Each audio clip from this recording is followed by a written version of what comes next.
Hello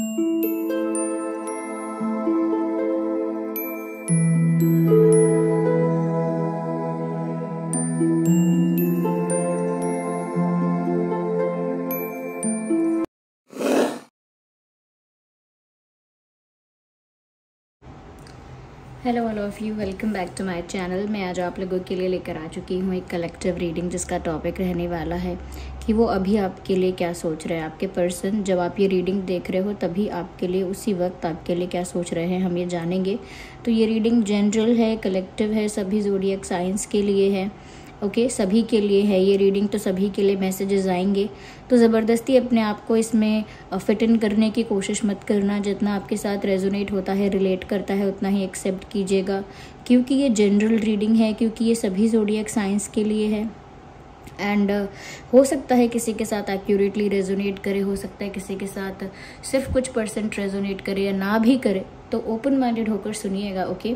और reading जैसा कि मैंने कहा टाइमलेस भी है। जब भी आप इस वीडियो तक पहुंचेंगे, इस वीडियो को देख रहे हैं, यह तभी आपके साथ रेजोनेट करेगा। आइए रीडिंग स्टार्ट करते हैं without wasting any more time और देखते हैं वो अभी आपके लिए क्या फील कर रहे हैं या कैसा महसूस कर रहे हैं। तो ये एक कार्ड पॉप आउट हुआ है, which is the card of compromise. Interesting. And the card of intensity. Okay, I need one card at one time.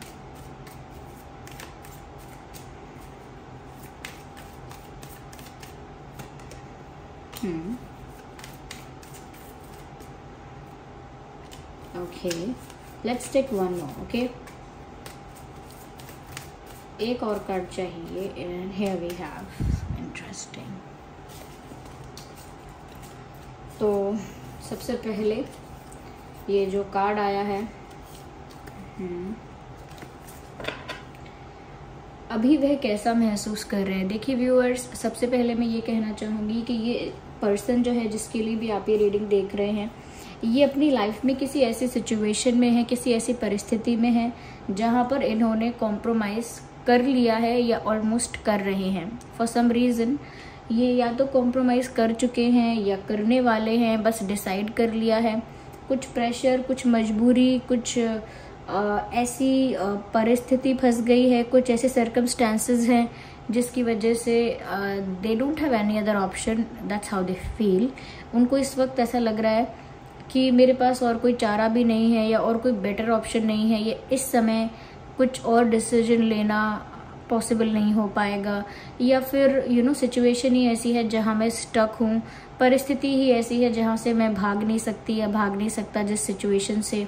I can not escape it, okay, I just can not go away from it. तो वो दूर नहीं जा सकते इन चीज़ों से या भाग नहीं सकते। ऐसा लगता है कि जैसे बस कॉम्प्रोमाइज़ कुछ उन्होंने किया है अपनी लाइफ में, कुछ ऐसा जो नहीं करना चाह रहे थे, कुछ ऐसा जिसके लिए मन नहीं था, दिल नहीं था, इच्छा नहीं थी, लेकिन मजबूरी की वजह से वो काम कर रहे हैं करंटली।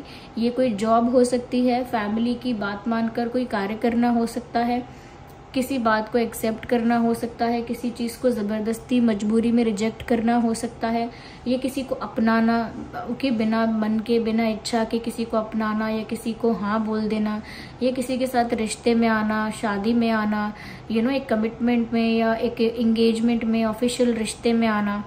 तो ये कुछ ऐसी चीज़ें करना या कोई ऐसी जॉब करना, कोई ऐसा करियर किसी ऐसे करियर में जाना जिसके लिए पैशन ही नहीं है, जिसके लिए कोई अच्छा फोकस ही नहीं है वहाँ पर, ये कह सकते हैं कि विल नहीं है वहाँ पर, इच्छा नहीं है, मन नहीं था जाने का, but still they are doing that. तो कुछ तो लाइफ में कॉम्प्रोमाइजिंग सिचुएशन चल रही है व्यूअर्स करंटली, और ये अपनी लाइफ में कॉम्प्रोमाइज कर रहे हैं कहीं, तो ऐसा लगता है कहीं तो कॉम्प्रोमाइज हो रहा है इनकी सिचुएशन में, और they are not happy about it of course, क्योंकि कॉम्प्रोमाइज़ को लेके कौन खुश होता है। तो खुश तो नहीं है, बहुत काफ़ी फंसे हुए हैं, स्टक हैं, और बहुत मजबूरी जैसे हो और कुछ ना कर पा रहे हो, बहुत हेल्पलेस भी फील कर रहे हैं, ऐसा लग रहा है करंटली। तो कॉम्प्रोमाइजिंग सिचुएशन में स्टक हो गए हैं, बहुत हेल्पलेस भी फील कर रहे हैं, और उनको इस वक्त ऐसा लग रहा है कि उनके पास कोई और बेटर ऑप्शन है नहीं। यहाँ मुझे ऐसा भी लग रहा है व्यूअर्स, जैसे यहाँ पर और भी कार्ड्स आए हैं, कहीं ना कहीं मुझे यहाँ पर ऐसा लग रहा है कि इनकी सिचुएशन पहले ऐसी नहीं थी, लेकिन रिसेंटली काफ़ी ज़्यादा अनफेवरेबल हो गई है। शुरू से ऐसा नहीं था कि सब कुछ इनके अगेंस्ट था, फैमिली भी इनके अगेंस्ट या करियर भी इनके लिए फेवरेबल ना हो, डेस्टिनी इनका साथ ना दे रही हो, या कहीं ना कहीं इनके प्लान सक्सेसफुल ना हो रहे हों, ऐसा शुरू से नहीं था। ओके, लेकिन ऐसा लगता है रिसेंटली कुछ ही समय पहले ऐसा हुआ है कि इनकी लाइफ जो है या इनके लाइफ सिचुएशंस जो है वो अनफेवरेबल हो गए हैं बहुत ज़्यादा इनके लिए। डेस्टिनी में कुछ ऐसा लिखा है जैसे कि कुछ ऐसा फेज आ गया है जहाँ पर इनके मन का नहीं हो रहा है कुछ भी। ओके, इनके प्लान के अकॉर्डिंग कुछ हो ही नहीं पा रहा है। तो ये बहुत पहले से नहीं है, ऐसा नहीं है कि शुरू से इनकी परिस्थिति ऐसी ही है कि भाई कॉम्प्रोमाइज़ में ही है या स्टक है। नो, ये रीसेंट ऐसा लगता है कि इनकी लाइफ में एक ड्रास्टिक चेंज हुआ है, या कह सकते हैं प्लानिटरी पोजीशंस जो चेंज होते हैं या आपके डेस्टिनी में जो लिखा होता है उसके अकॉर्डिंग जो होता है, तो उसी हिसाब से ऐसा लगता है कि इनकी लाइफ में अब ये टाइम आया है, ये फेज आया है जहाँ पर इन्हें कुछ ऐसी चीज़ें करनी पड़ रही हैं which they don't want to do. Okay, जो ये करना नहीं चाहती या करना नहीं चाहते। So there is a lot of change in their life. काफ़ी कुछ उनकी लाइफ में बदला है और ऐसा वो करेंटली फील कर भी रही हैं कि उनकी लाइफ बहुत हद तक बदल गई, बहुत हद तक चेंज हो गया सब कुछ।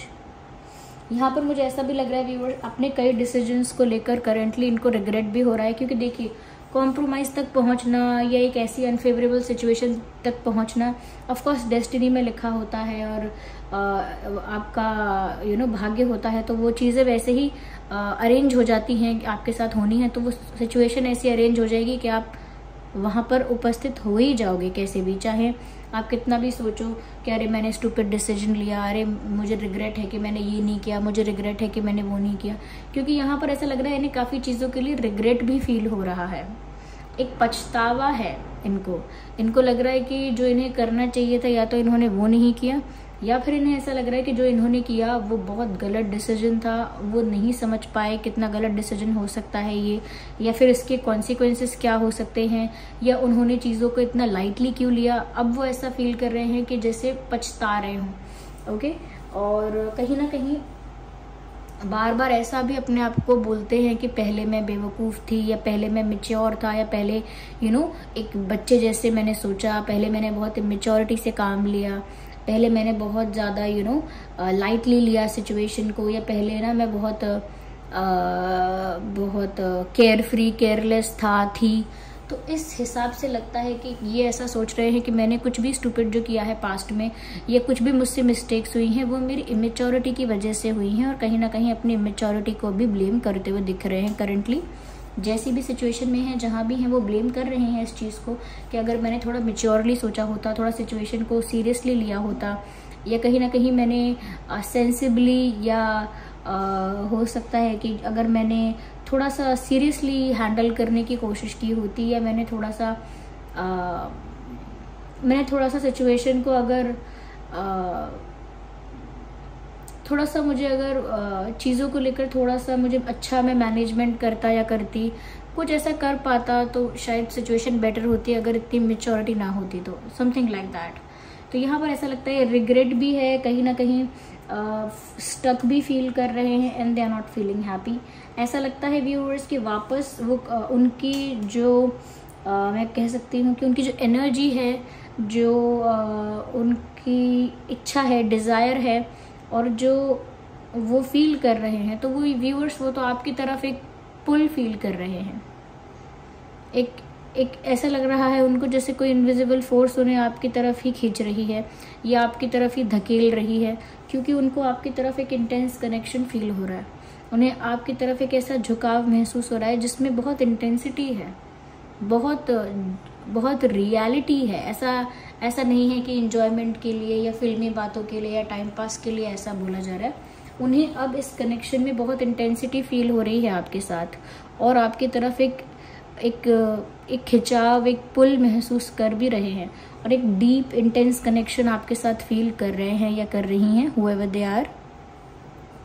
मुझे ऐसा लगता है कि क्योंकि इनकी लाइफ में ड्रास्टिक चेंज आया है या प्रॉब्लम्स आई है, इस वजह से ना इनका भगवान पर, ईश्वर पर फेथ बढ़ गया है। इन जिस पर भी इनका फेथ होगा, जिस भी एनर्जी पर, जिस भी फॉर्म पर, परमात्मा की जिस भी फॉर्म पर ये विश्वास करते हैं, मुझे लगता है कि उन पर इनका फेथ ज़्यादा बढ़ गया है। क्योंकि जब देखिए, जब किस्मत साथ नहीं देती है तो फिर आपने बहुत अच्छे से एग्ज़ाम की तैयारी की होती है, लेकिन आप एग्ज़ाम सेंटर तक ही नहीं पहुंच पाते, कुछ ऐसा हो जाता है।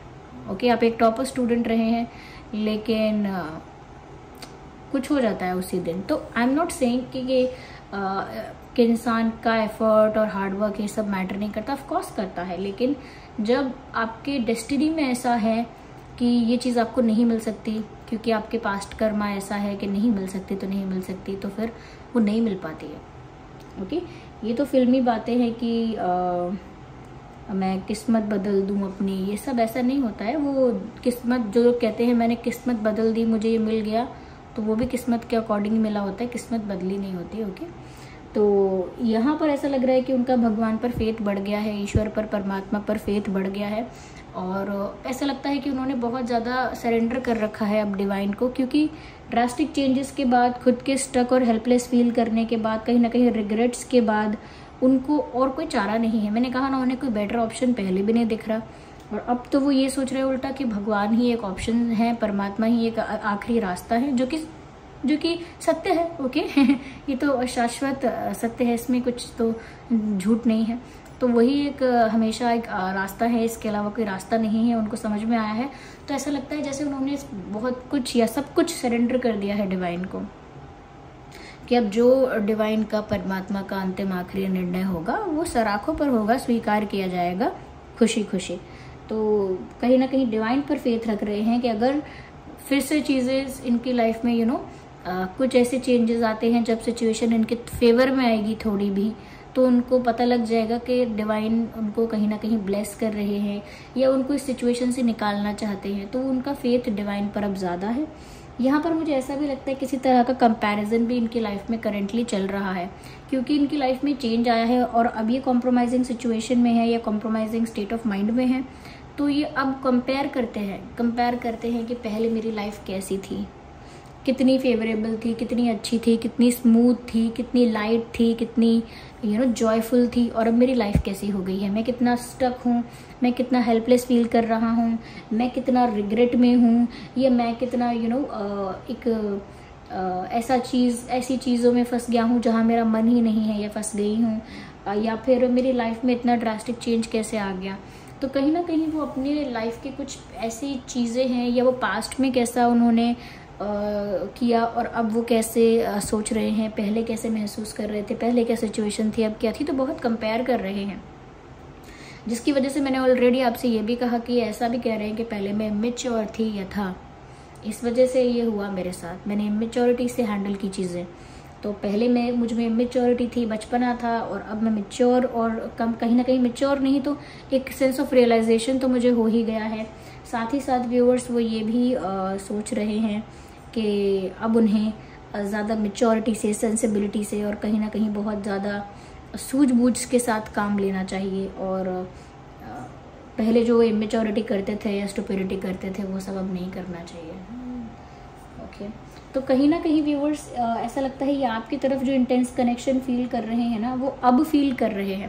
पहले तो इन्होंने चीज़ें लाइटली ली और इमेच्योरिटी दिखाई बहुत ज़्यादा, अब रिग्रेट भी कर रहे हैं, रिग्रेट से कुछ हो नहीं पा रहा है तो डिवाइन को भी सरेंडर कर रहे हैं। तो देखिए, लाइफ इज़ अ मेस, और ऐसा नहीं है कि इनकी या आपकी लाइफ मेस है, सबकी लाइफ ऐसी ही है। ओके, ये इतनी स्मूथ तो कभी नहीं होती है। तो या दिस वॉज द रीडिंग। चलिए मिलते हैं अगली रीडिंग में, तब तक के लिए bye bye family, bye bye angels, love you all, bye bye, take care.